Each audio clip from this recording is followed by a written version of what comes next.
যেই কেউ একটু ভোকাল হয়ে ওঠে তার একটু ডেকে নিয়ে দুই একটা পোস্ট দেয়, এরপরে তার বিরুদ্ধে সবাই ফেসবুকে পোস্ট দেয়, দমন হয়ে যায়। এসবের মানে কি? একটা কথা বলি, আপনারা সবাই আমাদের ভাই। জুলাইয়ের সাথে যদি গাদ্দারি করেন, আমার বাপেও আমার বাপ না, ঠিক।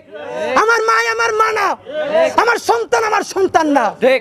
আমরা শহীদ পরিবারের সাথে ওয়াদা করেছি, কমপক্ষে 20 জন মা আমাদের মাথায় হাত রেখেছে। শহীদ আবু সাইদের মা রেখেছে, শহীদ আব্দুল্লাহ বিন জাহিদের মা আমাদের মাথায় হাত রেখেছে। ফাহমিনের মা পরশু এসে বলেছে, বাবা যতদিন আন্দোলন করবা, 2টা ছেলে আল্লাহ দিছে, একটা শহীদ হইছে, আর একটা তোমাদের হাতে দিয়ে দিলাম, ও সকল প্রোগ্রামে আসবে, আমিও আসবো। বিচার না কইরা আল্লাহর কসম তোমরা রাস্তা থেকে ছাড়বা না। আমরা ওয়াদা করেছি, আমরা এই বিচার না দেখা হয়তো আমাদের লাশ যাবে আমাদের বাবা মায়ের কাছে, অথবা বাংলাদেশে গণহত্যার বিচার হবে, এর আগে আমরা ছাড়বো না।